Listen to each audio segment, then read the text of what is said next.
Pakihanap nga yung inutusan ni Marcos na patayin yung aking...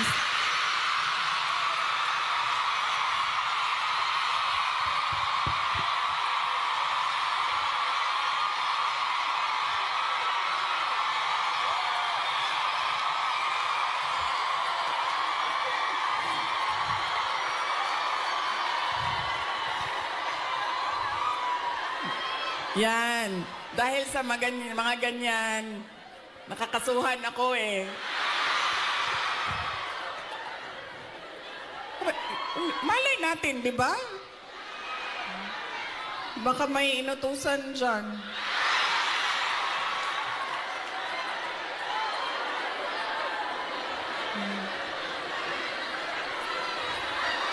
Okay. Isa lang. Paulit-ulit yan pag napapaisip ako sa tatay ko. Binigyan halaga niya at inulit-ulit niya sa akin ang kahalagahan ng edukasyon.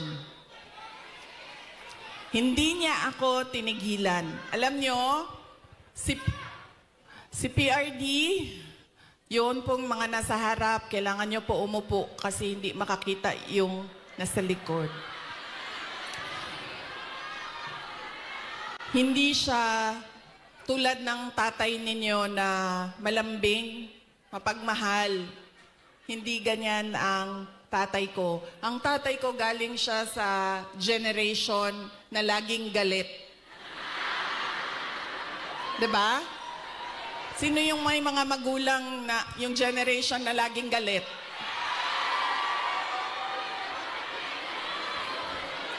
Yan. Galing dyan ang generation. Galing dyan ang tatay ko sa generation na yan. So, lagi siyang galit. So, sa akin, maalala ko, sinabi niya talaga sa akin, paulit-ulit habang ako ay lumalaki. Ikaw, sabi niya, hindi ka tao sa paningin ko. Napaisip ako noon, diba? Sabi ko, pusa o aso? Sabi, hindi ka tao sa paningin ko kung hindi ka abogado o doktor. Totoo yan. So paulit-ulit niya yan na sinasabi sa akin. So syempre, pag ikaw bata ka, diba? Papasok yan paulit-ulit dyan sa iyo. So ako din, habang ako ay nag-aaral, nung ako ay lumalaki, nag-aaral ka, elementary, high school, napasok na sa isip ko. At 4 years old hindi ko alam, baka sa tiyan pa lang sinasabihan na ako ng tatay ko, ikaw, hindi ka tao. O hindi ka... Kasi 4 years old pa lang, sa yearbook ko ng kindergarten, nakalagay doon, I want to be a pediatrician. Imagine nyo, hindi doktor Alam ko kung ano ang specialty ko. Sabi ko, I want to be a pediatrician. Andyan pa yan hanggang ngayon, ang yearbook na yan. Kaya, nung ako ay paulit-ulit yun, alam ko na magiging doktor ako. Alam ko na magiging doktor ako. Nung panahon na kailangan mag-apply ng entrance exam sa college, di ba? Kailangan natin mag-apply sa mga colleges and universities. Hindi nila alam, ng mga magulang ko, nag-apply ako sa University of the Philippines. Nung nag-apply ako sa University of the Philippines, syempre nilagay ko din naman yung science courses. Pero nilagyan ko din siya ng political science. Nung nakita ko ang result at nalaman ng mga magulang ko yung result, nakalagay doon na waitlist ako sa political science. So sobrang excited ko. Hindi nila alam na gusto ko mag-college sa Manila. Kaya sikreto ako na nag-apply. Sobrang excited ko. Sabi ko sa mga magulang ko, Pumasa ako ng UP. Pero political science kasi yung kurso. So sabi ko, gusto ko sana pumasok ng UP Diliman yun eh. UP Diliman. Tapos political science yung kurso. Sabi ng nag-wild. Naggalit si PRD. Sabi niya, di ba, sabi mo, simula nung bata ka pa, gusto mo maging doktor? Pre-med ba ang political science? Tapos sabi niya, hindi ka pwede pumasok ng University of the Philippines. Kahit saan man yan. Sabi niya, dahil kilala ko ang ugali mo. Anak kita. Alam ko kung anong ugali mo. Sabi niya, marirecruit ka lang ng makabayan. Aakyat ka. Totoo ito, sinabi niya. Aakyat ka ng bundok. Magiging NPA ka. Ikaw ang magiging head ng New People's Army. At ikaw ang makakalaban ko pagdating ng panahon. Kaya hindi ka pwede pumasok ng University of the Philippines. So sabi niya, pumili ka. Kahit anong paaralan dito sa Davao, pumili ka dyan. So sabi ko sa mama ko, Ma. So sabi ng mama ko, sige na lang, kasi sinabi mo man doktor, so mag-pre-med ka na lang. Okay.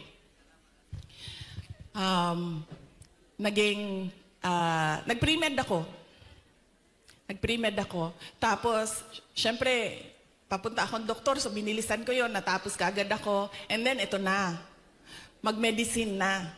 Sobrang excited si President Duterte na magpapasok na ako ng medicine proper. Siya ang pumili ng paaralan. Siya ang pumili kung saan ako titira. Tapos, pumunta na lang siya sa akin at sinabi niya na, ayan na, may school ka na-enroll ka na, may bahay ka na, pumunta ka na lang doon ng ganitong date. So pumunta ako doon. Pagdating ko doon, kompleto na. May kama na ako, may washing machine, may refrigerator, may kotse pa. Ganyan siya ka-excited. Sige ma'am, ipa-adapt kita sa tatay ko. Huwag ka mag-alala. Ganyan siya ka-excited noong ako ay medicine na. Tapos, syempre, hindi naging successful yung aking pagpasok sa School of Medicine. Isang taon pa lang, 1 year, actually 1 sem pa lang. First sem pa lang, alam ko na parang fish out of water. Alam niyo yung, bakit madali para sa kanila, nahihirapan ako, sobra. Tapos dumating ang second sem na halos hindi na ako pumapasok. So kinabahan na ako. Kasi, di ba sa probinsya, di ba sa Atua, pagpadala ka sa Manila kasi ako nag-med school, pag ipadala ka sa Manila, parang malaking send-off yon. Congratulations sa anak ko, graduate ng ganito. Congratulations at magiging doktor yan. Class of ganon, diba? So ako, syempre kinabahan na ako kasi hindi ako makakauwi. Pinadala ako sa Manila para maging doktor. Tapos uuwi ka, drop out. Nag-apply ako ng, naisip ko pa noon, nung pinag-iisipan ko ang kapalaran ko, sabi naman ng tatay ko, doktor daw o abogado. So dito na lang ako sa abogado. So lumipat ako, nag-apply ako sa San Beda College kasi at the time na nagdesisyon ako, San Beda College na lang yung bukas sa mga exams, entrance exams. So hindi ko pa sinabi kaagad sa mga magulang ko na nasa San Beda na ako. Nalaman na lang nila dahil nagsabi ang driver. Sabi niya, hindi na yan siya pumupunta ng Cavite. Lagi kaming nandyan sa Menjola.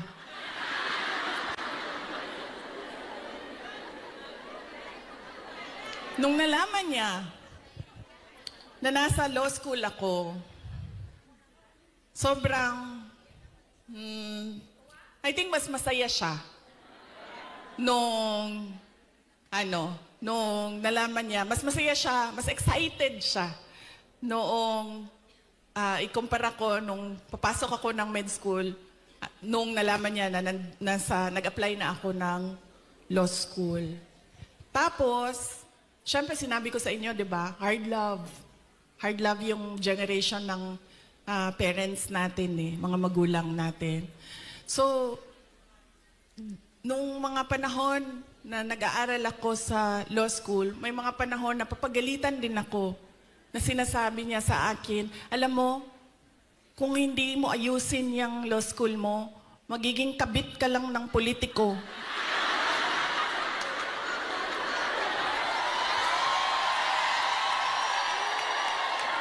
Ganyan. Ganyan siya kung, di ba pangit pakinggan sa atin? Pero ganyan yung style niya para idikdik sa'yo na mag-aral ka. Tapos meron pang isang beses na sinabihan niya ako, alam mo, kung hindi ka mag-aral ng mabuti, magiging halaman ka lang dyan sa gilid. Ganyan yung force by which he emphasized into my brain that I need to become a lawyer. So nung pumasa na ako ng bar, doon ko nakita ang pagbabago sa magulang ko.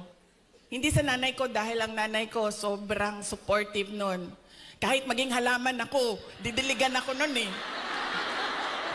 Ganyan kabait ang nanay ko. Diba?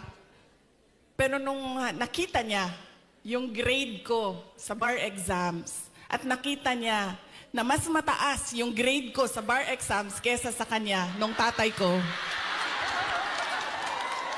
At hindi lang 0.1, 0.2, 0.3.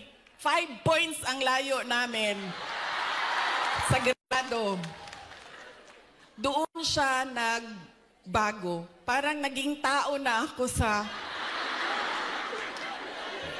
paningin niya. Lalo pati, pag every time nababanggit yung grade sa bar, hindi na siya talaga nagsasalita. Tapos lagi ko pa sinasabi sa kanya, sabi ko, partida yan pa ha, kasi hindi ako nag-aral eh.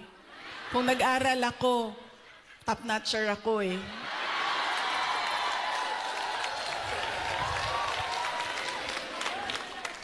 So ngayon, doon, nakita ko na iba na siya kung hindi na parang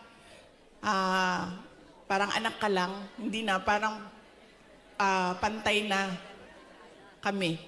Tao na ako, buong tao na ako sa paningin niya. Ganyan yung emphasis niya sa education. Kaya ganyan din, hanggang ngayon, ganyan din. Alam niyo ba, sa mga apo, kabahan ka pag nagtanong na si PRD kasi didiretso yan, oh, anong grade na ito? Anong eskwelahan? Oh, ito, anong grade na? Anong eskwelahan ito? O ito, anong grade na? Anong eskwelahan? Ganyan. Si PRD kamusta ng apo. Hindi siya, uy, masaya ka ba? May boyfriend ka na ba? May girlfriend ka na? Saan mo gusto kumain? No. Pag makita niya, anong grade na? Anong eskwelahan? Anong grade na? Anong eskwelahan? Okay. Nag-aaral? Okay. Ganon pa rin. Ka-hardliner siya sa education. So yan yung talaga, pinagpapasalamat ko sa kanya. Dahil kung hindi ako naging abogado, lalo pati yung mga pinagdaanan ko ngayon, hindi ko siya, kasi ngayon naiintindihan ko eh, kung ano yung pinagdadaanan ko. Siguro kung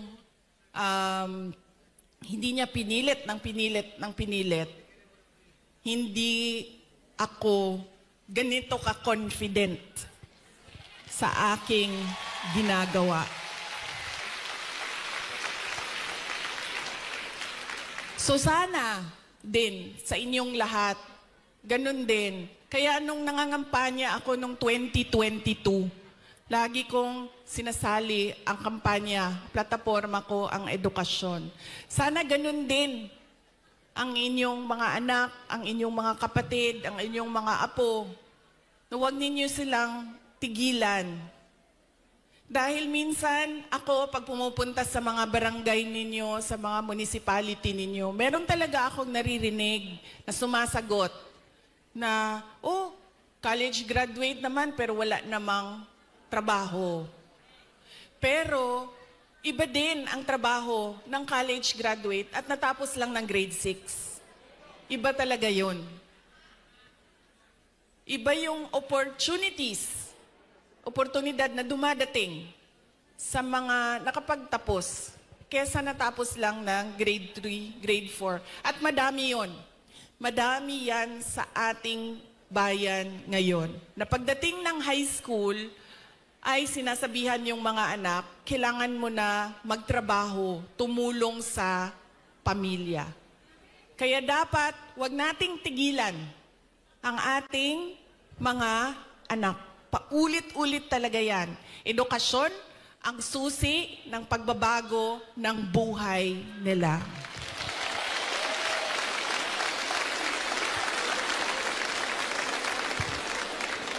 Pagpapasalamat para kay PRRD para sa edukasyon. Ang susunod po ay ang pagpili natin ng kandidato sa 2025, ngayong darating na buwan. Kay bao mo na tagam, nakakaon ba akong tagam atong 2022, no?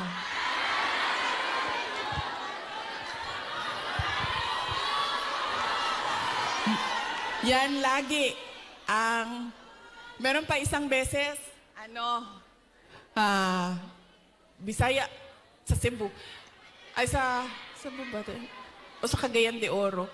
Basta, usually kasi pag Bisaya, di ba, diretso na sila istorya, wala na sila break. Wala break. Ana siya sa kon.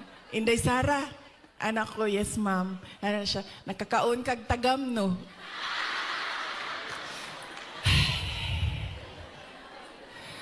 Anak na lang ko sa iya, ha. Sagdi na lang, ma'am.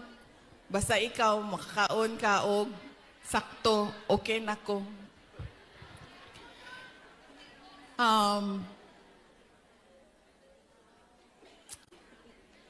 Ayaw ko kasi, masakit sa akin ang sabihin ang sorry sa inyong lahat. I-explain ko na lang. Kasi alam nyo, kahit saan ako pumunta, sabihin ko sa inyo, sa Samar, ito talaga mga maalala ko eh. Samar, Pangasinan, Batangas. Dito sa Mindanao, sure na moingon na siya, moingon na din na sila o imuhaning sala tanan. Wa na nay lali sa Mindanao. Bago lang, saan yun? Bago lang. Parang kahapon ba yun? Ay, kahapon. Kasi dinala ko yung youngest ko sa Disneyland. So na ay mga taga Cebu. Ana ang mga taga Cebu. Kibaw ba ka Inday Sara no? Nabudol ba may tungod nimo?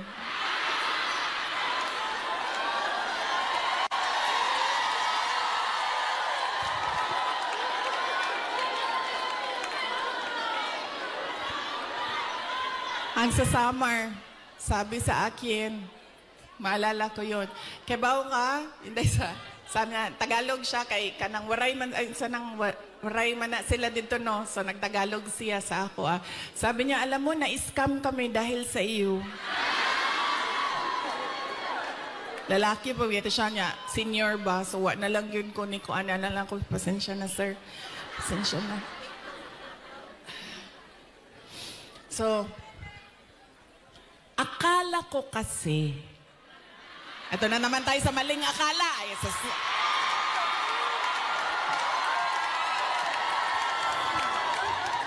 Hindi totoo ito. Akala ko kasi, gusto niya ng mas magandang bayan, mas maayos na Pilipinas kung ano yung pinagdaanan natin noon. Kasi, ang plataforma namin nung tumakbo kami, unity at continuity.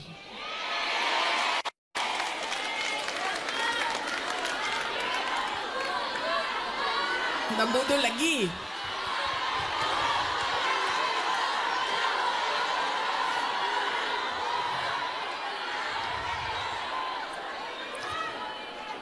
Kasi ako, sumusunod ako sa tatay ko. Ibig sabihin, sa trabaho ba? Sumusunod, hindi ako sumusunod sa tatay ko sa personal. Kaya nga ako nagtatago, di ba? Sumusunod ako sa trabaho. Nag-mayor siya. Nag-vice mayor siya. Nag-vice mayor ako. So, ang ginagawa ko, there has to be something, added value ba? Value added sa iyo. Diba? Kasi, paano ba naman na binoto namin ito si Rodrigo, pero binoto ka namin, wala namang value added. Wala namang dagdag na kahalagahan sa iyo. Diba? So, sumusunod ako sa tatay ko. Nag-vice mayor siya, nag-vice mayor ako. Nag-mayor siya, nag-mayor ako. Noong, sandali lang, ma'am. Mamaya na yung president, ma'am. Wow. Sandali lang. So, nung mayor ako, ano ba yung targets ko as mayor? Diba? Kasi kailangan may value added sa iyo. So, sabi ko, okay, ganito na ang nagawa ng administration ni President Duterte. Saan pa ba natin dadalhin ang Davao City? So may target kami.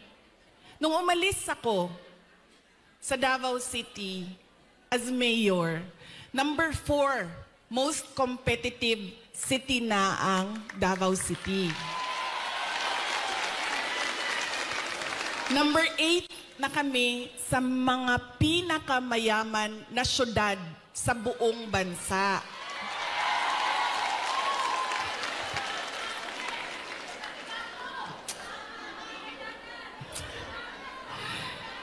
Insurgency-free na ang Davao City. Alam nyo, buong term ni PRD, hindi niya natapos talaga yung problema ng Pakibato. So, nung taga-Pakibato mo, ma'am, Mobi again na ingon ni PRD, siya mag-NPA lang ka sa Pakibato, ikaw kalaban sa mga sundalo. Ayaw, ganda din na sa UP. Okay. Diba? Hindi niya natapos. And sa akin, meron kasi insidente doon na ako ang mayor, namatay yung opisyal, na napagalitan ako ng nanay. Tiga Visayas yung pamilya. Kausap ko siya sa phone, sabi ko, ma'am, pasensya na, namatay yung anak mo, ganyan. Napagalitan niya ako. So sinabi ko, sige, tapusin natin yan. So tinapos namin.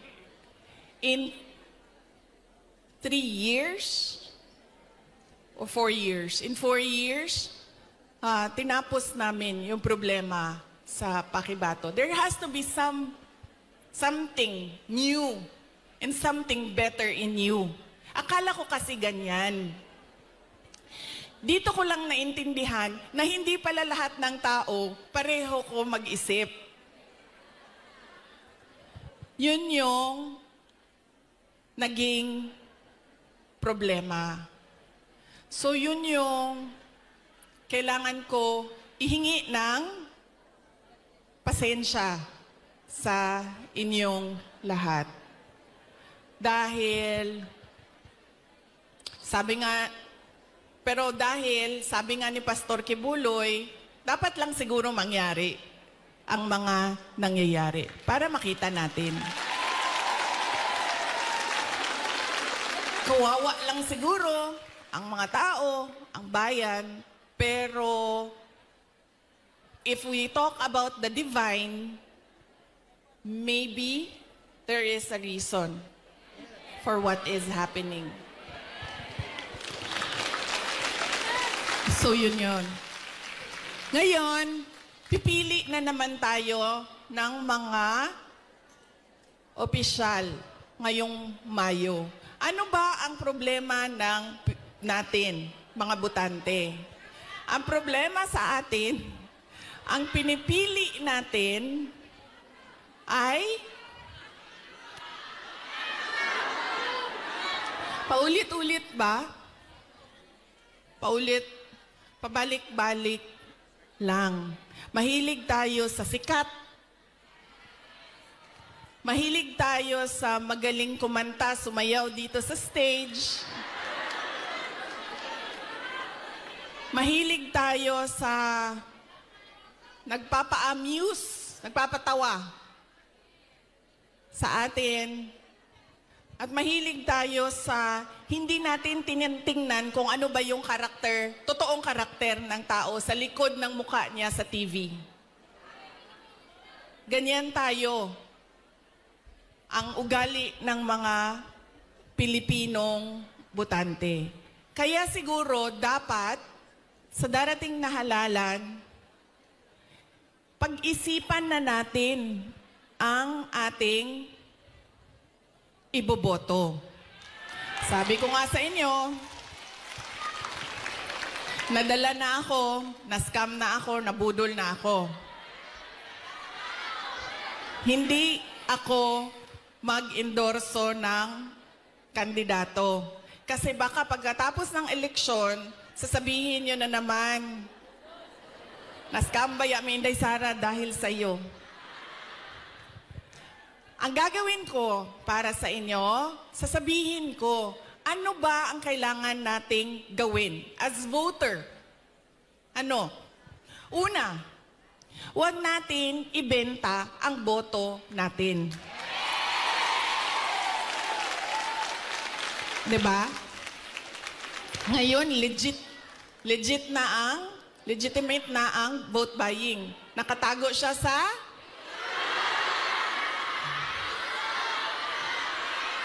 yan na, ma'am. Nandito na tayo sa topic na gusto mo, ma'am. Ayuda. Ganun na ang mga politiko ngayon. Bibigyan ko kayo ng example, ha, ng experience ko sa mga pagbibigay ng ayuda o vote buying. Noong barangay election na nakaraan, bago lang, tinanong ko yung isang kaibigan ko, ano bang ginagawa mo na suporta sa barangay candidates? Tapos sabi niya, ang ginagawa ko, humihingi ako ng tupad at AIX at binibigay ko sa mga barangay captain para ibigay nila sa supporters nila.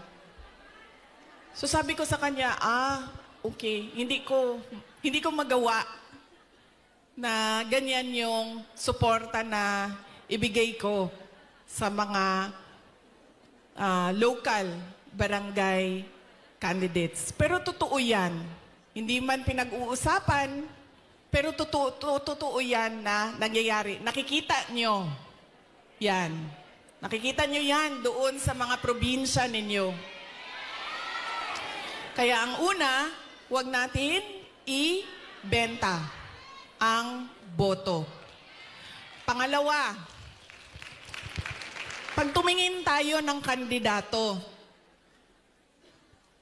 tingnan natin kung ano yung promises na ginawa niya o sinabi niya noon. Tapos, tingnan natin, binigay ba niya yung kanyang promise? Saan? Unsa sa Tagalog ng promise? Pangako sa'yo? Binigay ba niya ang pangako niya sa'yo? O iniwanan ka lang niya sa ere? At sumama sa iba?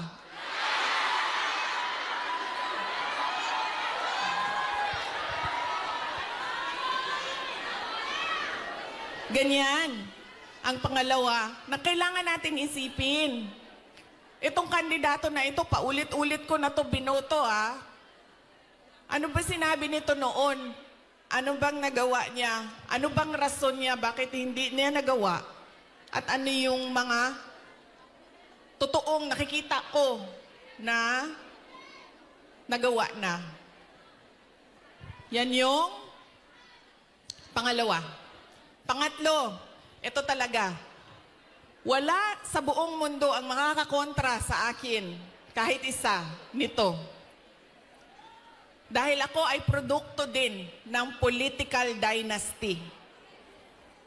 Galing ako sa pamilya ng mga politiko. Ang lolo ko, governor ng undivided Davao. Cabinet member ni Marcos Sr. Ang tatay ko, vice mayor, mayor, president. Mga kapatid ko, mga politiko din. Hindi dahil Duterte ang apelido ay iboboto na ninyo. Kailangan pag-isipan din natin. Duterte ito, pero ano ang maitutulong niya sa bayan? Ano ang magagawa niya para sa bayan?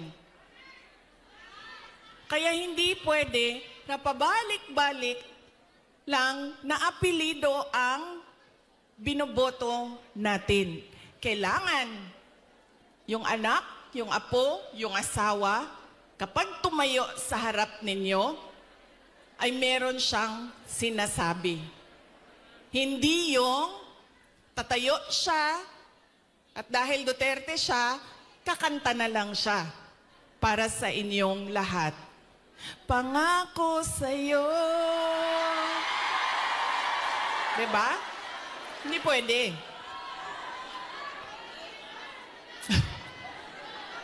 Ma'am, ganyan talaga yan, ma'am. Sa tingin ko naman kasi talaga, totoo, walang forever.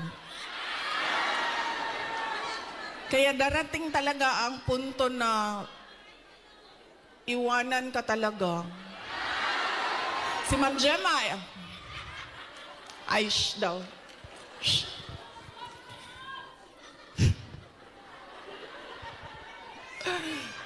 Diba? Hindi pwede yan. Hindi na pwede. Kasi yan yung ganun tayo dati. Oo. Eto. Tinanong ko isang beses dito sa Manila, sa NCR. Tanong ko, Ma'am, sinong kandidato niyo sa mayor? Sabi niya, si ano, ganito ang apelido. Sabi ko, di ba sila din yung mayor dati? Sabi niya, oo, yung uncle niya. Sabi ko, so bakit yan pa rin ang pipiliin ninyo? Sabi niya, nasubukan na kasi. So, syempre ako, hindi na lang ako nagsalita. Pero nakita ninyo ang ating behavior sa pagpili ng kandidato. Dahil anak, apo, asawa, nasubukan na kasi, parehong apelido, go. Bibigay ko na yung napaka-special na right ko na bumoto. So, mahalaga, hindi dahil anak, hindi dahil Duterte ang apelido, ay iboboto nyo na. Pag-isipan ninyo, ano ba ang dala niya sa lamesa? Ano ba ang dala niya para sa bayan? 3, huwag ibenta ang boto. Ano ang mga pangako na napako? At pangatlo ay, hindi dahil galing yan sa sikat na pamilya ay iboboto na ninyo kaagad. So tingnan natin ang mga karakter, accomplishment, abilidad, kapasidad ng mga kandidato nating senador. Kapag inutusan yan bumili ng suka, automatic na yan, may abilidad na yan. Diba? Saan nanggaling ang abilidad niya? Siyempre, kung saan yung saan yung bilihan ng suka, doon yan sa shortcut na daan. Hindi yan sa sa malayo na daan para mabilis dumating ang suka. Pangalawa, inutusan bumili ng suka. Napadaan sa barkada. So, ang sinabi ay, ayun na ng manggamamba. Kadyot lang, ma'am. So, ang sinabi niya ay, pare, pahatid naman ito ng suka namin sa bahay kasi kailangan yan doon. Dito nang muna ako. 'Di ba? Abilidad. So, mahalaga yan. At kailangan natin pag-isipan itong eleksyon na ito. Kailangan natin baguhin ang ating pagpili ng kandidato. So yan, ang aking mensahe para sa inyong lahat ngayong araw na ito. Mensahe ng pagpapasalamat, mensahe ng edukasyon, at mensahe ng pagbabago kung paano tayo pumili ng ating mga senador.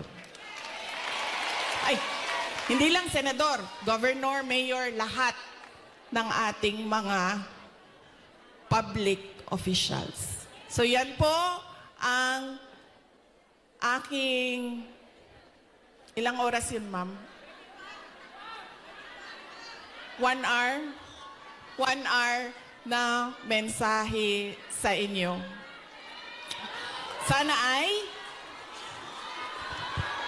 alam nyo, gusto ko lumapit sa inyo.